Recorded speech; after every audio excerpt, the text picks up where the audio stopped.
क्या ये देश जो है किसी गीता कुरान से चल रहा है? ये रामायण काल नहीं चल रहा है। यहाँ धर्म युद्ध नहीं है, यहाँ रोजी रोटी का युद्ध है।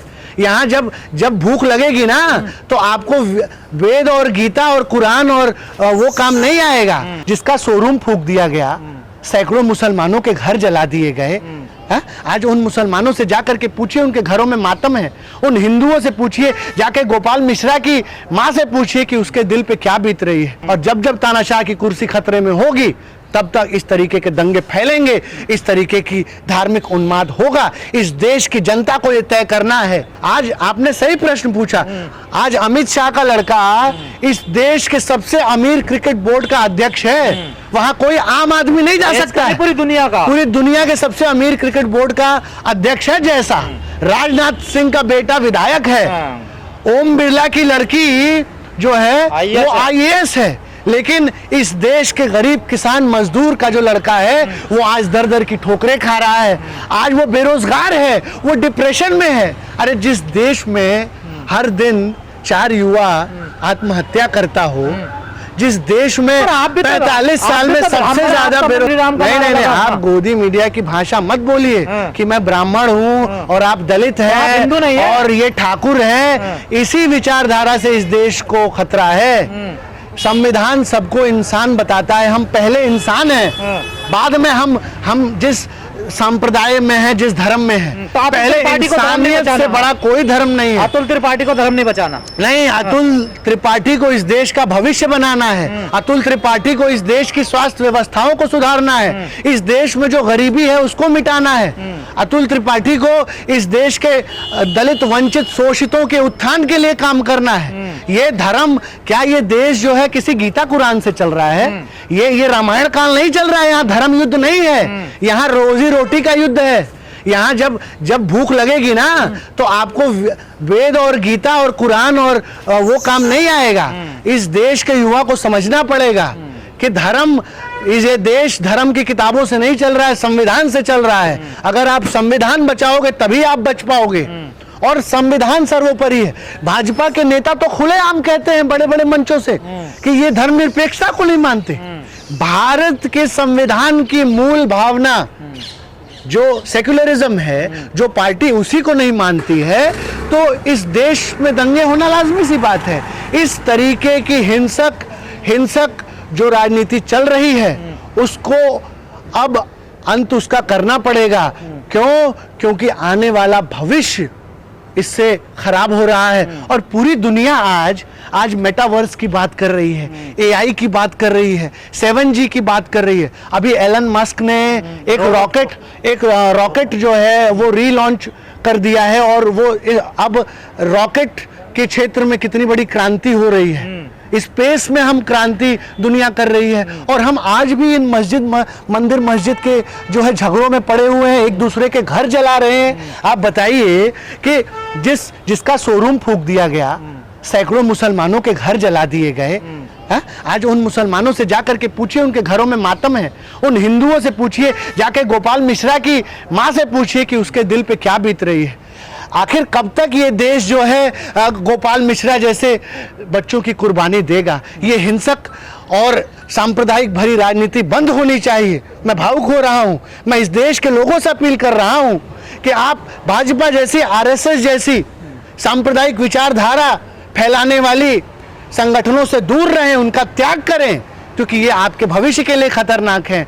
और दंगा इसीलिए फैलाया जा रहा है क्योंकि जो तानाशाह है उसकी कुर्सी खतरे में है। और जब तानाशाह की कुर्सी खतरे में होगी तब तक इस तरीके के दंगे फैलेंगे, इस तरीके की धार्मिक उन्माद होगा। इस देश की जनता को यह तय करना है, इस देश की जनता को यह तय करना है कि अब जो है वो इस राजनीति का बहिष्कार करे और अपने बच्चों को कम से कम इस तरीके की घिनौनी राजनीति का हिस्सा ना बनने दे। मजहब नहीं सिखाता आपस में बैर रखना, हिंदी है हम वतन हिंदुस्तान हमारा।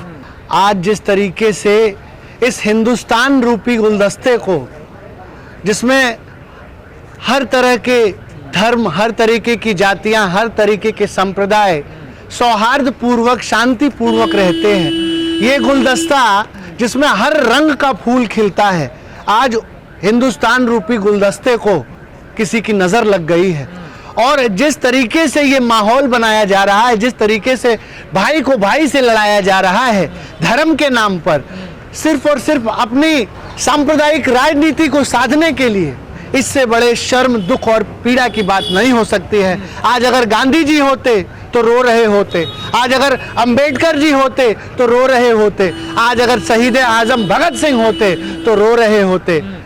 उन्होंने कभी ऐसे भारत का सपना नहीं देखा था, कभी उन्होंने ऐसे भारत की परिकल्पना नहीं की थी। राजा और रंग कभी एक नहीं होते। सब सनातनी है, कोई सनातनी नहीं है, हम तो सनातनी नहीं है। अंबेडकरवादी सनातनी नहीं है। अंबेडकरवादी हैं, वो वैज्ञानिक लोग हैं, वैज्ञानिक परंपरा को मानते हैं, वो तर्क को मानते हैं, वो संविधान को मानते हैं, वो इंसानियत को मानते हैं, वो न्याय को मानते हैं, वो समता को मानते हैं, वो भाईचारे को। धर्म के नाम पर तुम एक को ऊंचा एक को नीचा बताएंगे, ये कहां की परंपरा है? आप एक को नीच बताओगे, धर्म से जब जन्म लेते तुम नीच बता देते हो एक को आदमी को। तुम अंगूठा काटने वाले लोग हो, तुम नंबर काटने वाले। ऐसी व्यवस्था तुमने बना रखी है इस देश के अंदर, तुमने नफरत फैला रखी है, जातिवादी आतंकवादी फैला घूम रहे हैं। और ये देश जातियों से चलता है, इस देश में जातिवादी है, जातिवादी गुंडे हैं, उन गुंडों का इलाज होना चाहिए। ये देश जाति मुक्त होना चाहिए। जाति धर्म केवल लोगों को लड़ाने का काम करता है। इतिहास देख लीजिए आप, धर्मों के चक्कर में लड़ाई हुई है, इंसानों ने धर्म बनाए हैं अपने मकसद के लिए। देखिए यहां देश का कानून चलता है, ये देश कानून से चलता है। धर्म इंसान की अपनी एक व्यक्तिगत आस्था है, एक दूसरे पर थोपा ना जाए। कोई किसी को धर्म को जो माने माने, किसी को ना माने मत माने। कोई किसी की आस्था में अपनी आस्था रखे, कोई ना रखे, तो इसका कोई मतलब नहीं। अब क्या हो रहा है कि मेरा धर्म सबसे ऊपर है, मेरा धर्म सबसे ऊपर है। इस चक्कर में एक दूसरे को धर्म को नीचे दिखाने का काम कर रहे हैं और आपस में लड़ाई करने का काम कर रहे हैं। सदियों से धर्मों ने लड़ाई कराई है, सदियों से। और ऐसा नहीं केवल एक दूसरे के धर्म लड़ रहे हैं, धर्म आपस में भी लड़ रहे हैं, आपस में भी एक दूसरे के।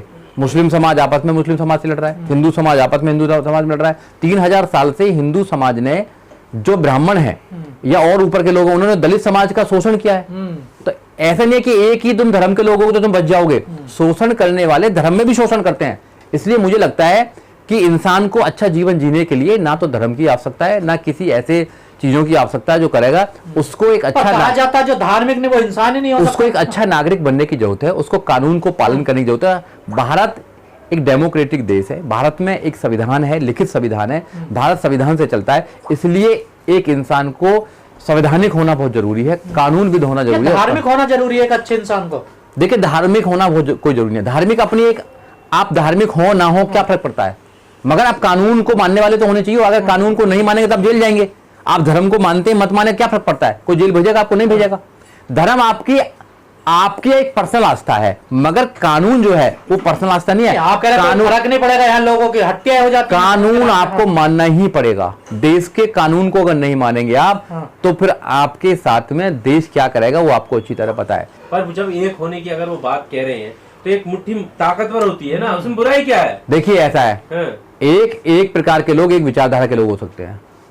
राजा और रंग कभी एक नहीं होते। सब सनातनी है, कोई सनातनी नहीं है, हम तो सनातनी नहीं है। अंबेडकरवादी सनातनी नहीं है। अंबेडकरवादी हैं, वो वैज्ञानिक लोग हैं, वैज्ञानिक परंपरा को मानते हैं, वो तर्क को मानते हैं, वो संविधान को मानते हैं, वो इंसानियत को मानते हैं, वो न्याय को मानते हैं, वो समता को मानते हैं, वो भाईचारे को मानते हैं। ठीक है ना? हम नहीं मानते ऐसे कि गाय को तो आप सेव करोगे, लोगों को हत्या करोगे, लोगों की हत्या करोगे आप। ठीक है ना? आप धर्म के नाम पर लोगों के बलि चढ़ाओगे, धर्म के नाम पर तुम एक को ऊंचा एक को नीचा बताएंगे, ये कहां की परंपरा है? आप एक को नीच बताओगे, धर्म से जब जन्म लेते तुम नीच बता देते हो एक को आदमी को। तुम अंगूठा काटने वाले लोग हो, तुम नंबर काटने वाले लोग हो।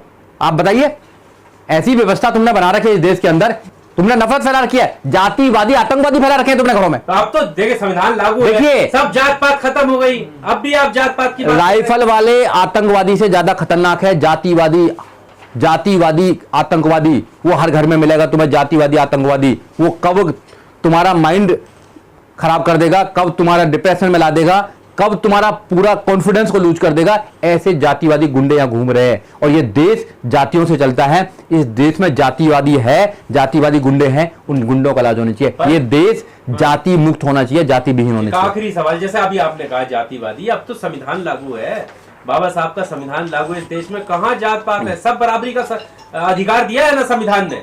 अब बराबर का अधिकार दिया है, मगर अधिकार को चलाने वाले लोग कौन है? संविधान को चलाने वाले लोग कौन है? वो जातिवादी लोग बैठे हुए हैं। भाई जब आप नंबर काटेंगे, लेटर एंट्री से अगर तुम अब लोगों को बनाएंगे और आप SC ST से बोलेंगे कि भैया ये तो फिट ही नहीं है, ये ना नॉन सुटेबल कैंडिडेट आ जाते हैं, तो वहां ऐसी मानसिकता का इलाज क्या करेंगे आप सामने बैठेंगे, थाने में जाएंगे, आपकी जाति पूछी जाएगी कौन सी जाति से हैं, और जब आप एक विशेष जाति से होंगे तो आपको कहेंगे नहीं बेटा आपकी नहीं होगी एफआईआर नहीं होगी, फिर क्या करोगे आप एक जाति को लेके घूम रहे हैं इस देश के अंदर और जाति के नाम से न्याय देने काम कर रहे हैं, तो इस देश में फिर कुछ होने वाला नहीं है। इसलिए मैं कहना चाहता हूं, अपने लोगों से कहना चाहता हूं, इस देश के बुद्धिजीवी लोगों से कहना चाहता हूं कि आप बुद्ध की बात मानिए, आप अंबेडकर के सिद्धांत को पढ़िए।